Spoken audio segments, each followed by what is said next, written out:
Assalamualaikum warahmatullahi wabarakatuh.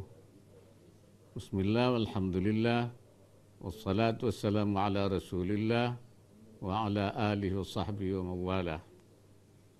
Para peserta Simposium Ekonomi Islam Al-Barakah yang saya hormati, pertama-tama saya ingin mengucapkan terima kasih atas kesempatan yang diberikan kepada saya untuk dapat memberikan pengantar pada simposium tahunan Ekonomi Islam Al-Barakah yang ke-40 dan merupakan kehormatan bagi saya untuk dapat berbicara pada forum ekonomi Islam tertua yang diikuti oleh pemerhati ekonomi Islam, para ahli fikih syariah, serta para ahli hukum Islam dari seluruh dunia.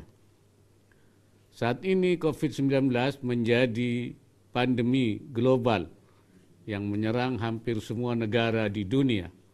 Dampak yang ditimbulkan sangat luas dan multidimensi, sehingga memaksa semua negara menetapkan kebijakan khusus untuk menanggulanginya. Di antara dampak yang terimbas cukup dalam adalah bidang ekonomi. Hampir semua negara mengalami perlambatan pertumbuhan ekonomi yang sangat signifikan. Bahkan ada beberapa negara yang ekonominya terdampak sangat serius sehingga membutuhkan bantuan dari negara lain.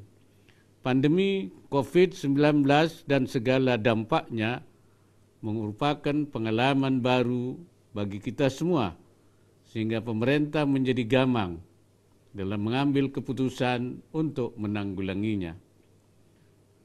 Dunia membutuhkan gagasan baru. Disinilah peran fikih Islam sangat diharapkan untuk memberikan pencerahan dan petunjuk agar kebijakan terbaik dapat diambil. Saya yakin fikih Islam dapat memberikan solusi dan sumbangan pemikiran untuk mengatasi pandemi COVID-19 beserta seluruh dampaknya. Saya merasa yakin karena fikih Islam dimaksudkan untuk memberikan kemaslahatan bagi umat seluruh dunia. Fikih Islam tidak dimaksudkan untuk menyulitkan kehidupan. Fikih Islam merupakan solusi bagi kehidupan umat manusia, termasuk solusi untuk menangani pandemi COVID-19 ini. Pandemi COVID-19 juga berdampak pada kehidupan keagamaan. Para ulama di hampir semua negara, terutama yang berpenduduk muslim, melakukan telaah ulang, i'adatun nazar terhadap pandangan keagamaannya, karena sudah tidak sesuai dan tidak relevan dengan kondisi pandemi yang ada. Mereka melakukan ijtihad untuk menetapkan fatwa baru yang lebih relevan dengan kondisi pandemi. Fatwa baru tersebut menjadi panduan umat Islam di negara masing-masing bagaimana melaksanakan ibadah di tengah pandemi COVID-19, baik untuk tenaga medis, para penderita, ataupun umat Islam pada umumnya. Tentang tata cara pemulasaraan jenazah, tahjizul janaiz, pasien COVID-19 positif yang sesuai protokol kesehatan, dan fatwa terkait instrumen ekonomi yang dapat digunakan sebagai mitigasi dampak pandemi COVID-19. Pada dasarnya ajaran Islam diturunkan oleh Allah Subhanahu wa taala tidak untuk menyulitkan pemeluknya. Dalam menjalankan ibadah ada yang bisa dilakukan dengan cara yang normal, azimah, yaitu ketika dilakukan di situasi normal, namun dalam kondisi tidak normal atau dalam kondisi tidak normal, pelaksanaan ibadah bisa dilakukan dengan menyesuaikan kondisi yang ada. Kondisi tidak normal tersebut bisa berupa masyakkah atau darurah syar'iyah. Dua-duanya menjadi alasan adanya keringanan rukhsah dalam menjalankan ajaran Islam. Sehingga hukum Islam mempunyai fleksibilitas dalam pelaksanaannya. Murunatul fiqhil islami, sesuai dengan kondisi yang ada. Hal itu sesuai firman Allah Subhanahu wa taala, yuridullahu bikumul yusra wa la yuridu bikumul usra. Wa ma ja'ala 'alaikum fid din min haraj. Fleksibilitas hukum Islam, murunatul fiqhil islami tersebut menjadi ruh fatwa para ulama di masa pandemi COVID-19 ini. Pada dasarnya hal itu sejalan dengan tujuan utama diturunkannya syariah atau maqasidus syariah. Ada tingkat maratib penerapan maqasidus syariah sebagai landasan. Penetapan satu fatwa.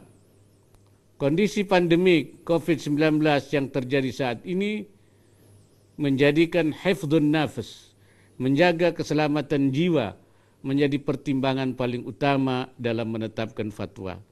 Karena tidak ada alternatif penggantinya.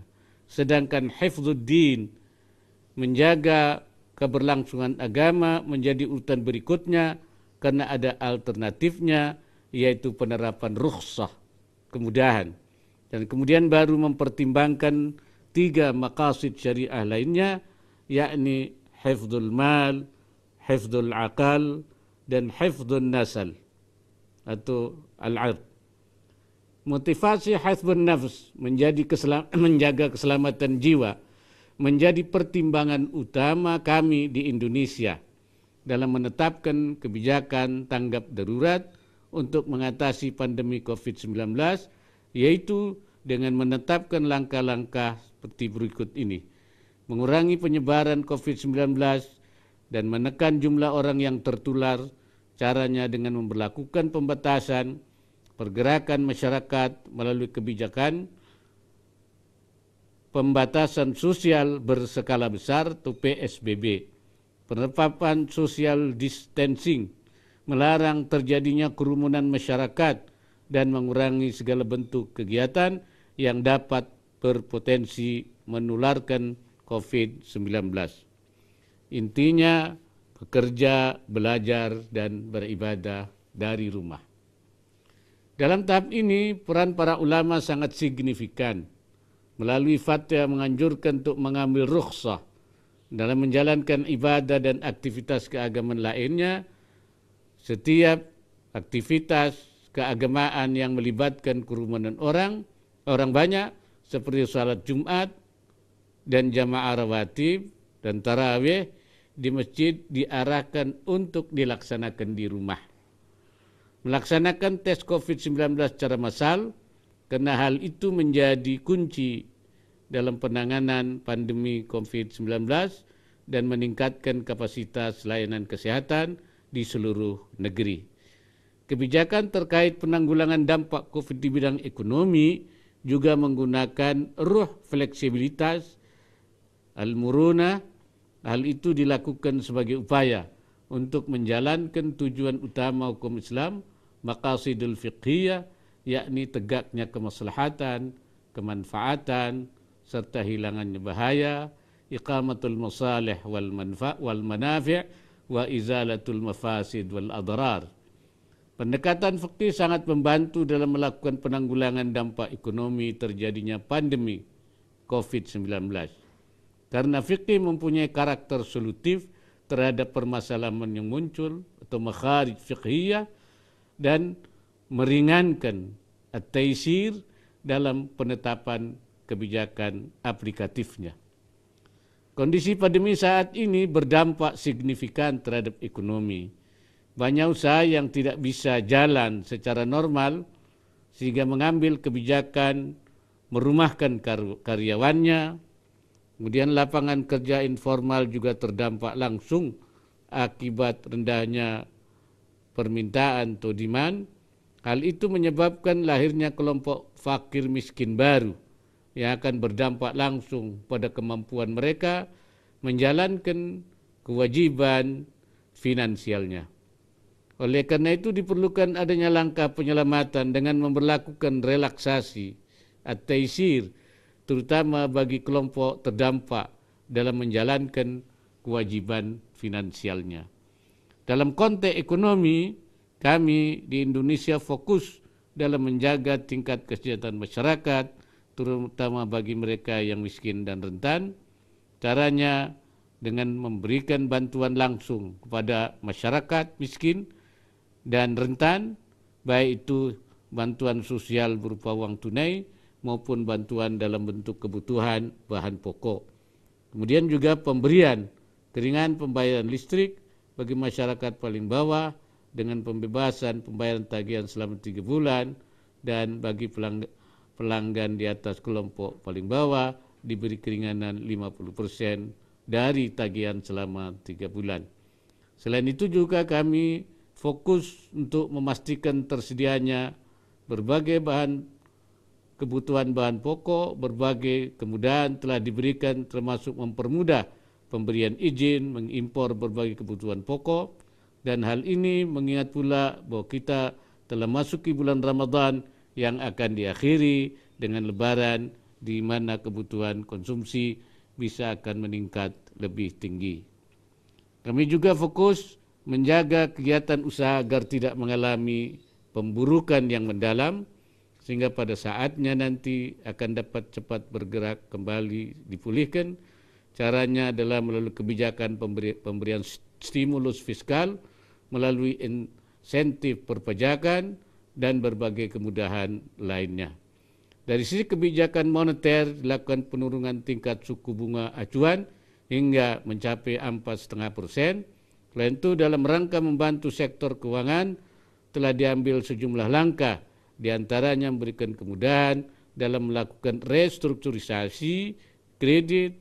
Hal ini termasuk memberikan bantuan pada usaha mikro dan kecil yang memiliki pinjaman dari lembaga keuangan.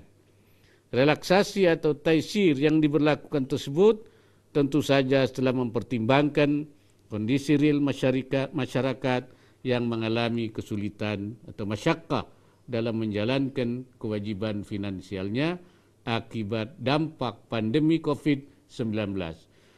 Namun demikian, relaksasi atau taisir yang diberlakukan tersebut harus tetap dalam koridor yang dibenarkan secara syar'i atau at-taisirul manhaji, yakni dengan tetap memperhatikan aspek-aspek kesepakatan para pihak, dan di sisi lain melibatkan pemerintah sebagai penanggung, sebagai kafil atas kewajiban finansial masyarakat terdampak. Kebijakan pemerintah tersebut merupakan manifestasi dari tanggung jawabnya menjaga kemaslahatan masyarakat, karena pemerintah harus bersikap seperti disebut dalam kaidah tasarruful imam ala ra'iyah manutun bil maslahah. Pemerintah juga terus memastikan bahwa kebijakan relaksasi tersebut betul-betul dinikmati oleh masyarakat yang berhak, dan menutup kemungkinan adanya penyalahgunaan yang dilakukan oleh pihak tertentu, misalnya orang-orang yang seharusnya tidak berhak, tapi karena adanya moral hasad justru ikut menikmati kebijakan relaksasi tersebut. Yang demikian itu masuk kategori matlul ghani zulmun, yang dapat diberi sanksi. Pemberlakuan relaksasi selektif at-taisirul manhaji sebagai salah satu landasan penetapan kebijakan nasional dalam mitigasi dampak COVID-19 dalam bidang ekonomi merupakan bagian sumbangan fikih Islam dalam mengurai permasalahan yang ada di masyarakat. Menurut saya, hal yang sama dapat dilakukan juga oleh para pemimpin negara-negara Muslim yang terdampak COVID-19. Situasi pandemi seperti ini menyebabkan banyak negara mengalami dampak buruknya, termasuk dalam bidang ekonomi.